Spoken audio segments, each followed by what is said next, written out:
September 1943, Camp Mitchell, Wisconsin. 32 German women prisoners of war sat rigid in wooden chairs, their eyes scanning the mess hall like soldiers expecting an ambush. They'd been captured during the North African campaign, nurses and radio operators who'd served alongside Rommel's Africa Corps. For 3 months, they'd survived on bread crusts and thin soup in Allied holding facilities. Now they found themselves in rural America, surrounded by farmland that stretched beyond the horizon, facing something their training never prepared them for.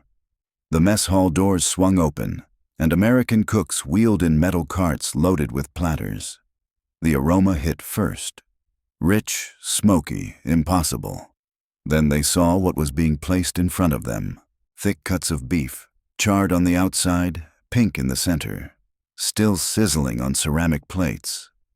Golden eggs, their yolks intact and gleaming. Coffee so black and strong you could smell it from across the room. Greta Hoffman stared at her plate in disbelief. In Germany, meat like this was reserved for officers, maybe party officials on special occasions. The eggs were real eggs, not the powdered substitutes they'd grown accustomed to. And the coffee, actual coffee beans, not the chicory mixture that had become standard fare back home. "This has to be a trick," whispered Anna Mueller, the former radio operator from Munich. "They're trying to break us with kindness." But across the mess hall, American guards were eating the same food from identical plates, the same thick steaks, the same fresh eggs, the same rich coffee. And suddenly, everything these women had been told about American brutality, about the poverty of the enemy, began to crack like ice in spring. If you want more shocking stories that history tried to bury, hit that subscribe button right now and drop a comment telling me what city you're watching from. I love seeing how far truth can travel. The transport trucks had arrived at Camp Mitchell 3 days earlier, carrying 32 women who'd been told they were heading to a labor camp in the American wilderness. The guards had been professional but distant during the journey from New York, offering water and basic rations but no conversation. These women had served the Reich in various capacities. Some were nurses who'd patched up wounded soldiers in field hospitals across North Africa. Others were radio operators who'd coordinated supply lines and troop movements. A few were clerks and administrators who'd kept the bureaucratic machinery of war functioning in the desert heat.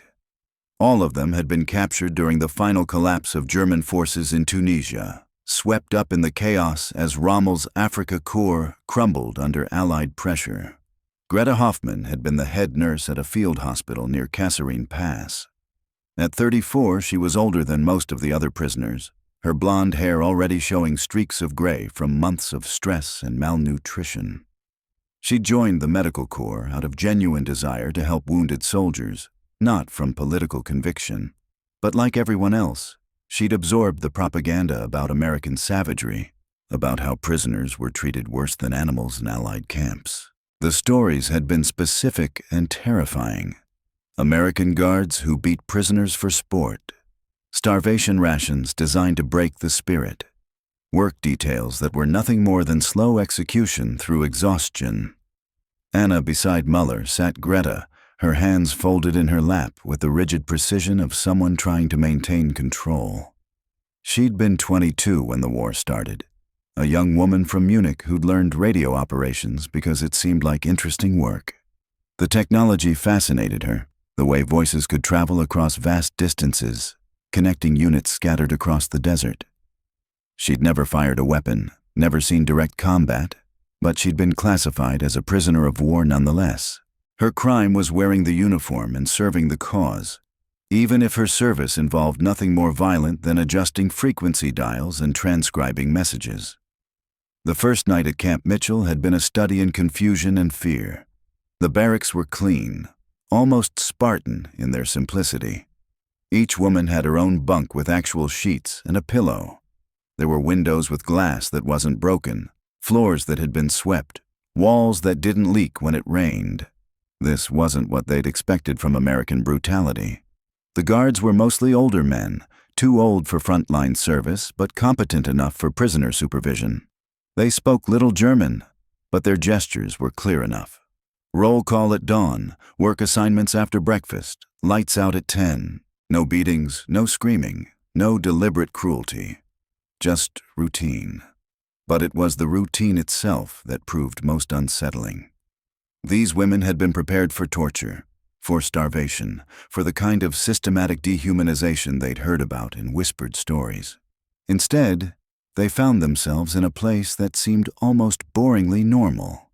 The guards treated them like prisoners, certainly, but also like human beings who deserved basic dignity. When Ingrid Schneider had fallen ill on the second night, burning with fever and shivering despite the warm September weather, the guards had called a doctor immediately. An American Army physician who'd examined her thoroughly, prescribed medication, and checked on her twice the next day. In Germany, they'd been told, enemy prisoners were left to die from treatable illnesses. The work assignments had been another surprise. Instead of backbreaking labor in mines or factories, the women found themselves assigned to support roles around the camp. Kitchen duty, laundry, basic maintenance work. The kind of tasks that needed doing but weren't designed to break spirits or destroy bodies. Greta, with her medical background, was assigned to assist the camp's medical officer. Anna, with her technical skills, found herself helping maintain the radio equipment that kept the camp connected to the outside world. It was useful work, necessary work, but it wasn't the slave labor they'd been warned about. The American staff treated them with professional courtesy that bordered on kindness. The camp commandant, Colonel William Morrison, was a career Army officer who'd served in the First World War.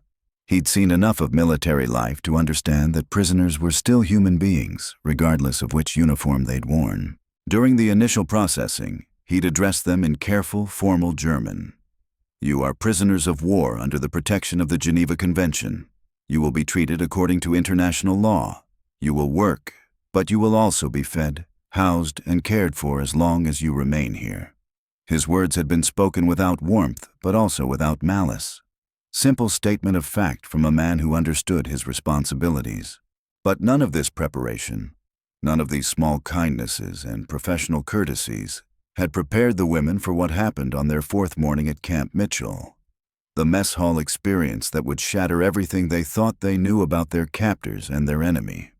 Because when the kitchen staff wheeled out those metal carts loaded with real food, with abundance, with the kind of meal that German civilians hadn't seen in months, it became impossible to maintain the comfortable fiction that America was a nation of poverty and desperation.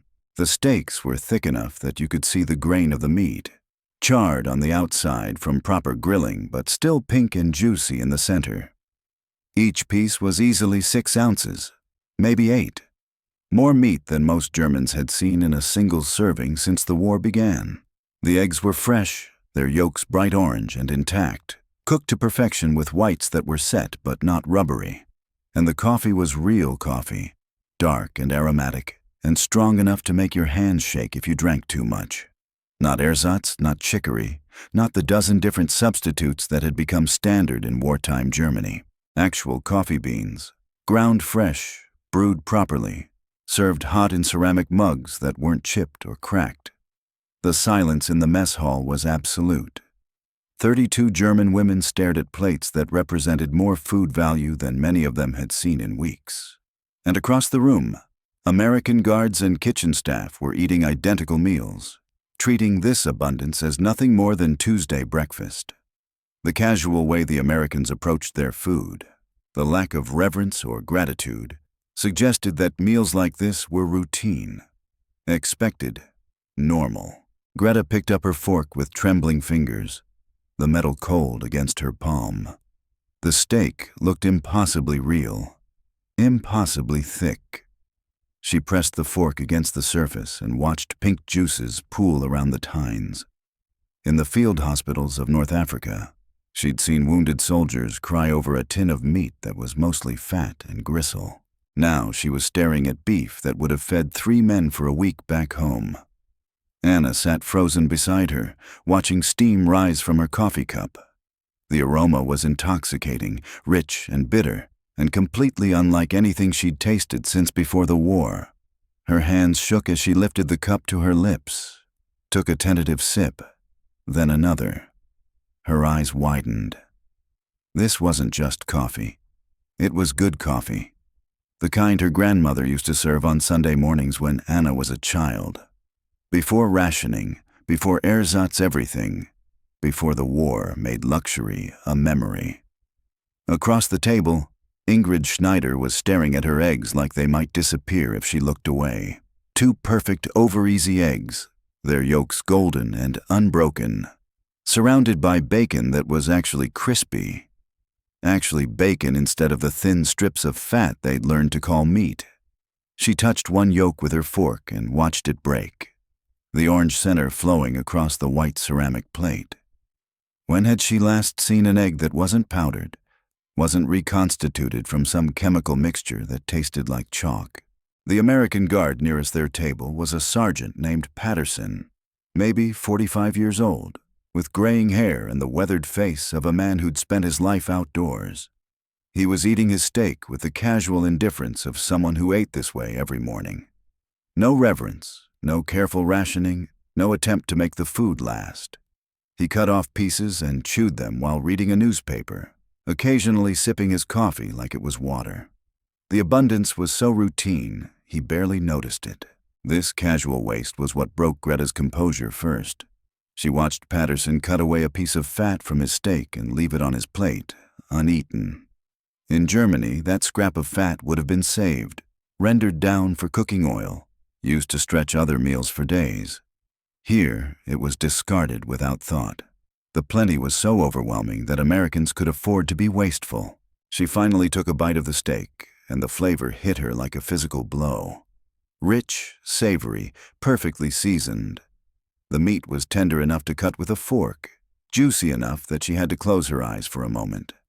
This wasn't survival food, wasn't military rations designed to keep soldiers functioning. This was the kind of meal you served to honored guests, to family on special occasions, to people you wanted to impress. Around the mess hall, other women were having similar revelations. Maria Weber, a former clerk from Berlin, was crying silently as she ate her eggs, tears streaming down her face as she tasted food that reminded her of childhood breakfasts before the world went mad. Helga Zimmerman was staring at her coffee cup like it contained liquid gold, taking tiny sips and trying to make each one last. Elizabeth Koch was eating her steak in deliberate, measured bites, her face a mask of concentration as if she were trying to memorize every flavor. The propaganda had been specific about American poverty. The Reich's newspapers had run stories about breadlines in American cities, about unemployment and social collapse. They'd been told that America was a nation barely holding itself together, dependent on foreign resources, militarily weak and economically desperate. The narrative was that Germany was fighting a dying empire, that American soldiers were poorly equipped and badly fed. But this meal told a different story entirely. This was the food of a nation with resources to spare, a country so wealthy it could feed its prisoners better than Germany fed its own soldiers. The casual abundance suggested infrastructure, agricultural capacity, industrial might that the propaganda had never acknowledged. If America could afford to serve steak and eggs to enemy prisoners, what were they feeding their own troops? What kind of industrial capacity could produce this much food while simultaneously fighting a war on multiple continents? Anna finished her coffee and immediately wanted more. The warmth spread through her chest, the caffeine clearing her mind in a way she'd forgotten was possible. Real coffee did this, she remembered now. It didn't just provide liquid and heat, it actually made you feel more alert, more alive. She caught the eye of an American kitchen worker and gestured toward her empty cup. The woman smiled and refilled it without hesitation, like coffee was unlimited, like there was no need to ration or conserve. The second cup was even better than the first.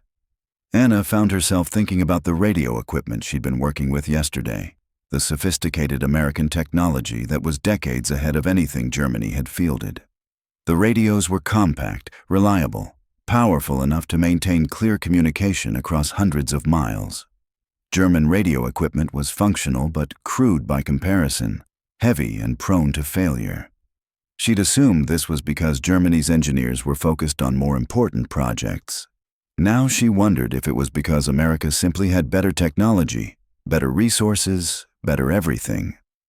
Greta was working on her second piece of steak when she noticed something that made her stop chewing entirely. At the next table, an American guard was feeding scraps of bacon to a small terrier that had wandered into the mess hall. Not just any scraps, good pieces of bacon that would have been treasured back home. The dog was eating better than most German civilians. The guard was scratching the animal behind the ears, smiling as it begged for more meat. This casual kindness toward an animal, this waste of good food on a pet, spoke to something deeper than just abundance. It suggested a society that had progressed beyond mere survival, beyond the careful rationing and desperate efficiency that had become normal in wartime Germany. Americans could afford to be generous with animals because they had enough for everyone. The guard wasn't choosing between feeding himself and feeding the dog. He was sharing plenty. The revelation was staggering and terrible and impossible to ignore. If America could feed dogs bacon while Germany struggled to feed its people bread, then everything about the war's narrative was wrong. The Reich wasn't fighting a desperate enemy clinging to survival. They were fighting a giant that had barely begun to exert its strength. A nation so wealthy it could afford generosity toward prisoners and pets, while still fielding massive armies across the globe. Elizabeth finished her eggs and sat back in her chair, overwhelmed. She'd been a schoolteacher before the war, had taught children about German superiority, about the weakness of Germany's enemies, about the inevitable victory that would come from superior will and organization. Now she was staring at evidence that suggested the opposite was true, that America possessed advantages so fundamental, so overwhelming, that German victory might be impossible regardless of will or organization or sacrifice. The kitchen staff began clearing plates, and the women watched in stunned silence as half-eaten steaks were scraped into waste bins. Food that could have fed families was being thrown away like garbage. The waste wasn't malicious, wasn't intended as insult. It was simply the natural result of having more than you needed. Americans ate until they were satisfied, then discarded the rest because they knew more would be available tomorrow. As the women filed back to their barracks after breakfast, the weight of what they'd witnessed settled over them like fog. Greta walked slowly, her stomach fuller than it had been in months, her mind racing with implications she didn't want to accept. Behind her, Anna moved in similar silence, the taste of real coffee still lingering on her tongue like evidence of a crime she couldn't quite name. The work assignments that morning felt different somehow. Greta found herself in the camp medical station, organizing supplies under the supervision of Captain Robert Hayes, the chief medical officer. The shelves were stocked with medications she recognized, antibiotics that were desperately scarce in Germany, surgical instruments that gleamed with proper maintenance. Hayes was a soft-spoken man from Ohio, maybe 50 years old, with gentle hands and wire-rimmed glasses that made him look more like a university professor than a military officer. He'd been trying to teach her English medical terms, pointing to bottles and gauze rolls while pronouncing their names slowly. Bandage, he'd say, then wait for her to repeat it back. Morphine, antiseptic, penicillin. That last word made Greta's breath catch. Penicillin was almost mythical in German medical circles, a wonder drug they'd heard about but rarely seen. Here it sat on shelves like aspirin, available whenever needed.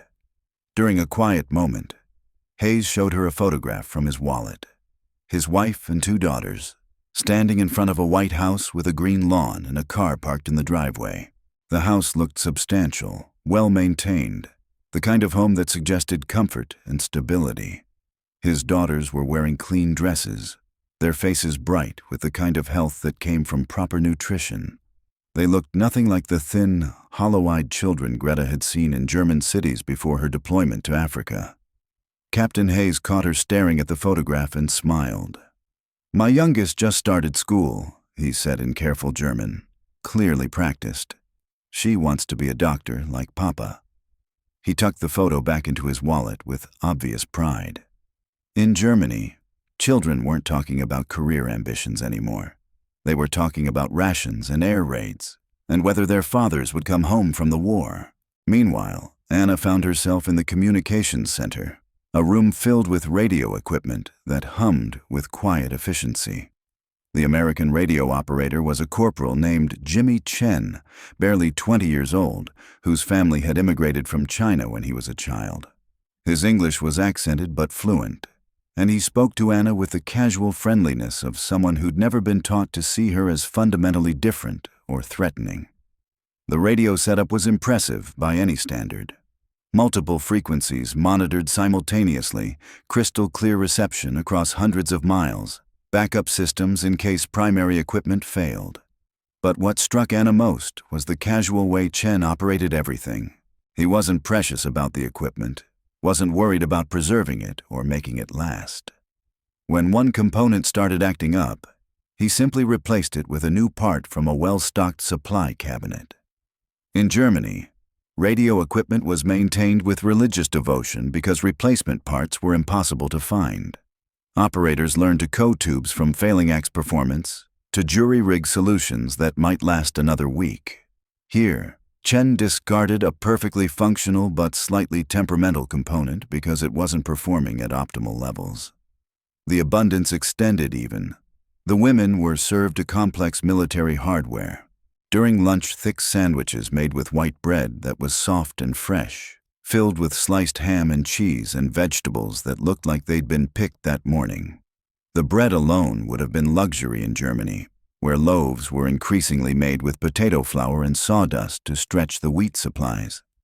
This bread was light, almost fluffy, the kind that required abundant grain and skilled baking. Weber sat beside Anna, Maria, staring at her sandwich with the expression of someone trying to solve a puzzle. She'd been quiet since breakfast, processing what she'd witnessed. Finally, she spoke in a whisper that barely carried across the table. My brother wrote to me from the Eastern Front last year. He said their rations were mostly black bread and thin soup. Sometimes they went days without meat. She took a bite of her ham sandwich, chewing slowly. This single sandwich has more meat than he saw in a week. The comparison hung in the air between them, impossible to ignore. German soldiers fighting for the fatherland were subsisting on starvation rations while German prisoners in America were being fed better than officers back home. The mathematics didn't make sense unless you accepted that America possessed resources on a scale that German leadership had either underestimated or deliberately hidden from their own people. That afternoon brought another revelation during a routine medical inspection. Dr. Hayes was checking each woman for signs of malnutrition, disease, or injury that might require treatment. When he examined Greta, his face grew concerned as he noted her weight loss, the brittleness of her hair, the way her skin had lost elasticity from months of poor nutrition. Severe protein deficiency, he murmured to his assistant, making notes on a chart. Vitamin deficiencies consistent with prolonged malnutrition. We need to get some weight back on her. The assistant nodded and made additional notes about dietary supplements and increased portions. They were discussing Greta's health like she was a patient rather than a prisoner, planning treatment rather than punishment. The irony wasn't lost on any of them. German prisoners were receiving better medical care in American camps than German civilians were getting in their own country. The resources devoted to prisoner welfare suggested a nation that could afford humanitarian concerns even during wartime, a luxury that spoke to overwhelming economic strength. As evening approached, the women gathered in the recreation area, a common room with books, games, and comfortable chairs. Someone had donated a piano, an old upright that was slightly out of tune but still functional. Elizabeth sat at the bench, her fingers finding familiar melodies from memory. She played softly, hymns and folk songs that reminded them all of home, of times before the war when music was about beauty rather than propaganda. The American guards didn't interrupt or complain about the music. Some of them even seemed to enjoy it, nodding along to melodies that transcended language barriers. Sergeant Patterson, the same man who'd been feeding bacon to the dog that morning, stood in the doorway listening to Elizabeth play a Bach piece she remembered from childhood. When she finished, he clapped quietly and said something in English that sounded like appreciation. This tolerance for German culture, for expressions of identity that weren't hostile or threatening, suggested a confidence that propaganda had never acknowledged. Americans weren't afraid of German music or literature or customs because they didn't see German culture as inherently dangerous. They distinguished between the regime and the people, between the war machine and the individual human beings caught up in its machinery. That night, lying in her clean bunk with actual sheets and a pillow, Anna stared at the ceiling and tried to process everything she'd experienced. The food, the medical care, the casual abundance, the humane treatment. All of it pointed toward a truth that was almost too large to comprehend. America wasn't the weakening empire described in German newspapers. It was the industrial giant that had barely begun to mobilize its full capacity. The math was simple and terrifying. If America could afford to feed enemy prisoners steak and eggs while fighting wars on multiple continents, what kind of resources were they bringing to bear against German forces? If they could waste bacon on dogs and throw away half-eaten meals, what did that say about their agricultural and industrial output? The casual abundance wasn't propaganda or show. It was simply normal American life continuing, even during wartime. Greta lay in the next bunk, thinking about the medical supplies she'd seen that way Captain Hayes had discussed treatment or availability in German day. The antibiotics, the surgical instruments, the casual options without worrying about cost field hospitals. Medical decisions were often made based on what supplies were available rather than what treatment was needed. Here, treatment decisions seemed to be made based purely on medical necessity. The propaganda machine back home was still telling Germans about American weakness, about inevitable German victory, about the racial superiority that would triumph over enemy numbers. But these women had seen behind the curtain, had tasted the reality of American strength. The question that kept them awake wasn't whether Germany could win anymore. The question was how long the illusion could be maintained before reality became impossible to ignore. In the darkness, surrounded by the quiet breathing of 31 other women who were grappling with the same revelations, Anna whispered a prayer to a God she wasn't sure was listening anymore. Not for German victory, which seemed increasingly impossible, but for the war to end before more people had to die for a cause that was already lost. The steak and eggs had been delicious, but they'd also been a glimpse into a future where Germany's enemies possessed advantages so overwhelming that continued resistance might be nothing more than prolonged suicide. The night stretched on, filled with the sound of women who couldn't sleep, who were trying to reconcile everything they'd believed with everything they'd witnessed. Tomorrow would bring more meals, more evidence, more cracks in the foundation of everything they'd been taught. But tonight they lay in American beds, fed with American food, cared for by American doctors, and wondered what other lies they'd been told about the world beyond Germany's borders. That single breakfast on September 7th, 1943, changed everything for 32 German women who thought they knew their enemy. The steaks, the eggs, the real coffee, they weren't just food. They were proof that everything they'd been told was a lie. America wasn't the weak, struggling nation described in German newspapers. It was an industrial giant that could afford to feed prisoners better than Germany fed its own soldiers. These women returned home after the war with stories their countrymen didn't want to hear. Stories about abundance so casual that Americans fed bacon to dogs.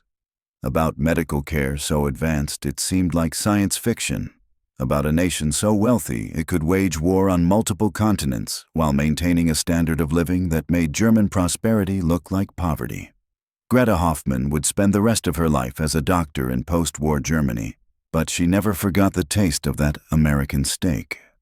Anna Mueller became a teacher, but she made sure her students learned about the dangers of propaganda, about how easily entire populations could be deceived about their enemies and themselves. The simple truth they'd discovered over breakfast was more powerful than any weapon. Sometimes the most devastating thing you can do to an enemy's morale isn't to starve them or beat them. Sometimes it's to show them exactly how outmatched they really are.